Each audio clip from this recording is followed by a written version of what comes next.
শুক্রবার উত্তর দিনাজপুর জেলার কালিয়াগঞ্জ পুরসভার চেয়ারম্যান পদে দায়িত্বভার গ্রহণ করলেন রায়গঞ্জের সাংসদ কার্তিক চন্দ্র পাল। এদিন আনুষ্ঠানিকভাবে পৌরপতি হিসেবে দায়িত্ব নেন তিনি। উল্লেখ্য, গত ৪ মে রাজ্য বিধানসভা নির্বাচনের ফল ঘোষণা হয়। গেরুয়া ঝড়ে কুপোকাত হয় তৃণমূল। দীর্ঘ ১৫ বছরের রাজত্ব খতম হতেই তৃণমূল তাসের ঘরের মতো ভেঙে পড়ে। তারপরেই রাজ্য জুড়ে বিভিন্ন পুরসভা থেকে পদত্যাগ দিতে শুরু করেন তৃণমূলের চেয়ারম্যানরা। এমনকি দুর্নীতির দায়ে গ্রেফতার হন প্রচুর কাউন্সিলর এবং পুরপ্রধানরা। এই পরিস্থিতিতে গত ৩০ মে কালিয়াগঞ্জ পুরসভার চেয়ারম্যান বিশ্বজিৎ কুন্ডু এবং ভাইস চেয়ারম্যান জয়া বর্মনও ইস্তফা দেন পদ থেকে। তারপর থেকে অভিভাবকহীন হয়ে পড়ে কালিয়াগঞ্জ পুরসভা। পুরসভার কার্যভার পরিচালনা থেকে শুরু করে দৈনন্দিন নাগরিক পরিষেবা ভেঙে পড়ার আশঙ্কা দেখা দেয়। এই ঘটনায় ২রা মে বিশেষ নির্দেশিকা জারি করে রাজ্য পুর ও নগরোন্নয়ন দপ্তর। তাতে বলা হয়, কালিয়াগঞ্জ পুরসভার চেয়ারম্যান বিশ্বজিৎ কুন্ডু ও ভাইস চেয়ারম্যান জয়া বর্মন ইস্তফা দেওয়ায় শূন্যতা তৈরি হয়। তার প্রেক্ষিতেই চেয়ারম্যান পদে বসানো হলো কার্তিক চন্দ্র পালকে। কার্তিক চন্দ্র পাল রায়গঞ্জ লোকসভা কেন্দ্রের সাংসদের পাশাপাশি কালিয়াগঞ্জ পুরসভার ৮ নম্বর ওয়ার্ডের কাউন্সিলরও বটে। এ নিয়ে দ্বিতীয়বার পুরসভায় চেয়ারম্যান পদে আসীন হলেন কার্তিক চন্দ্র পাল। এদিন দায়িত্বভার গ্রহণের অনুষ্ঠানে উপস্থিত ছিলেন রায়গঞ্জের বিধায়ক ও মন্ত্রী কৌশিক চৌধুরী, কালিয়াগঞ্জের বিধায়ক উৎপল ব্রহ্মচারী, করণদিঘির বিধায়ক ও মন্ত্রী বিরাজ বিশ্বাস, হেমতাবাদের বিধায়ক হরিপদ বর্মন, জেলা বিজেপি সভাপতি নিমাই কবিরাজ সহ অন্যান্যরা। এই উপলক্ষে এদিন একটি পদযাত্রা শহরের পথ পরিক্রমা করে। পরে পুরসভার আনুষ্ঠানিকভাবে রায়গঞ্জের মহকুমা শাসক তন্ময় ব্যানার্জির কাছ থেকে চেয়ারম্যানের দায়িত্ব বুঝে নেন কার্তিক চন্দ্র পাল। তিনি বলেন, পুরসভার আর্থিক পরিস্থিতি ভালো নেই, অনেক সমস্যা রয়েছে। আগামী দিনে কঠিন লড়াই। অবসরপ্রাপ্তরা পেনশন পাচ্ছেন না, তাই সর্বসাধারণের সহযোগিতা কামনা করেছেন তিনি। নমস্কার, আমার প্রিয় কালিয়াগঞ্জবাসী, আজকে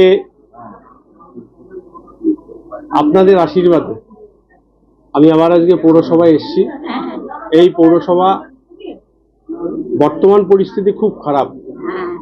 চারিদিকে ঋণ যেমন রয়েছে, ঠিক তেমনি যারা অবসরপ্রাপ্ত পৌরসভার কর্মচারী রয়েছেন তারা পেনশন পাচ্ছেন না।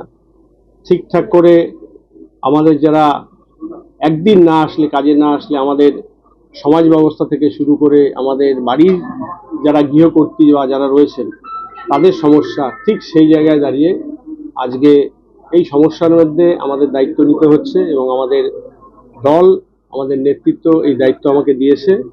আগামী দিন কঠিন লড়াই। আমি আমার কালিয়াগঞ্জবাসীকে বলবো যে আপনারা সবাই মিলে এই পৌরসভাকে সহযোগিতা করুন, যাতে এই পৌরসভা জনগণের পৌরসভা হবে এবং এই পৌরসভা মানুষের জন্য কাজ করবে। এর আগে তৃণমূলের আমলে কয়েক বছর চেয়ারম্যান পদে দায়িত্ব সামলেছেন কার্তিক চন্দ্র পাল। সে সময় কালিয়াগঞ্জ পুর এলাকার প্রভূত উন্নয়নের কাজ সেরেছেন তিনি। তাই পুনরায় কার্তিক চন্দ্র পাল চেয়ারম্যান পদে বসায় উচ্ছ্বসিত শহরবাসীও। এ প্রসঙ্গে পশ্চিমবঙ্গ সরকারের মন্ত্রী কৌশিক চৌধুরী জানিয়েছেন, এটা হওয়ারই ছিল। নাগরিক পরিষেবা বলে কিছু ছিল না, তাই সাধারণ মানুষের একটা দাবি ছিল কার্তিক চন্দ্র পালকে পুনরায় চেয়ারম্যান পদে নিয়ে আসার। সেই দাবি মান্যতা দেওয়া হয়েছে। এটা তো হওয়ারই ছিল, কারণ যেভাবে মিউনিসিপ্যালিটি চলছিল নাগরিক পরিষেবা কিছু হচ্ছিল না। নাগরিকদের একটা দীর্ঘদিনের দাবি ছিল মাননীয় শ্রী কার্তিক চন্দ্র পালকে আবার আগের ভূমিকায় নিয়ে আসুন। মানুষের দাবি মেনে এটা হয়েছে। আর শুধু এখন আমার শুধু 4টে বিধানসভা নয়, পশ্চিমবঙ্গে আরও অনেক বিধানসভার বিষয়ে আমাদের দেখতে হবে। আমার রায়গঞ্জ বিধানসভা কেন্দ্র এবং উত্তর দিনাজপুর জেলা এমস থেকে শুরু করে বড় বড় যা যা ইস্যু আছে এগুলো নিয়ে আমরা করবই এখানে, সেই হিসাবেই আমরা এগোচ্ছি। তার সাথে মন্ত্রী হিসাবে গোটা পশ্চিমবঙ্গের তো দায়িত্ব থাকে, কিন্তু ফোকাস রায়গঞ্জ এবং উত্তর দিনাজপুর, এটা চলবে। অন্যদিকে পশ্চিমবঙ্গ সরকারের অপর মন্ত্রী বিরাজ বিশ্বাস বলেন, এতদিন পুরসভায় কোনো কাজ হয়নি, মিশন ভিশন বলে কিছুই ছিল না।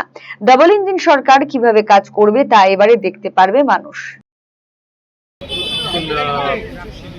সবথেকে আমাদের জন্য বিশেষ করে ডবল ইঞ্জিন সরকার কিভাবে কাজ করে কালিয়াগঞ্জবাসী আর কালিয়াগঞ্জে পৌরসভা এতদিন ধরে বিশেষ করে মানুষদের যে পরিষেবা পাচ্ছিল না, আমি বলবো বর্তমানে বিশেষ করে আমাদের কালিয়াগঞ্জে ভারতীয় জনতা পার্টি দেখিয়ে দেবে কীভাবে কাজ করে, ডবল ইঞ্জিন সরকার কীভাবে কাজ করে পাঠিয়ে দিন। এটাই মিশন এবং ভিশনের অভাব থাকলে যা হয়, এতদিন যেভাবে চালিয়েছে তারা, এখন তার থেকে মানুষ তাদের ছুড়ে ফেলে দিয়েছে। আমাদের বর্তমানে বিশেষ করে এমপি সাহেব এবং বর্তমানে চেয়ারম্যান সাহেব তার মিশন ভিশনে যেভাবে করে আমাদের বিশেষ করে আমাদের দিনাজপুরে যেভাবে করে এগিয়ে বেড়েছে, সে এখন কালিয়াগঞ্জে সেভাবে সেই ডবল ইঞ্জিন সরকারে দৌড়ে বেরোবে। অন্যদিকে কালিয়াগঞ্জের বিধায়ক কি জানিয়েছেন শুনুন। আনন্দের, খুব গর্বের।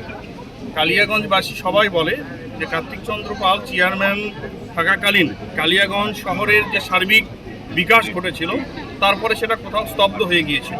তাই কালিয়াগঞ্জবাসীর একটা দাবি ছিল, যদি কেউ চেয়ারম্যান হয় কার্তিক চন্দ্র পাল যেন হয়। মানুষের সেই দাবিকে মান্যতা দিয়ে আজকে আমরা কার্তিকবাবুকে আবার পুনরায় চেয়ারম্যান পদে বসাতে পেরেছি।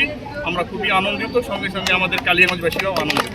তৃণমূলের শাসন শেষ হতেই এক এক করে পুরসভা থেকে ইস্তফা দিচ্ছেন পুরো চেয়ারম্যানরা। ইতিমধ্যেই কলকাতা পুর নিগমের মেয়র পদ থেকে ইস্তফা দিয়েছেন ফিরহাদ হাকিমও। ফলে সংখ্যাগরিষ্ঠতার অভাবে বিভিন্ন পুরসভা হাতে আসছে বিজেপির। সেই দিক থেকে দেখলে কালিয়াগঞ্জ পুরসভাও চলে এলো বিজেপির দখলে।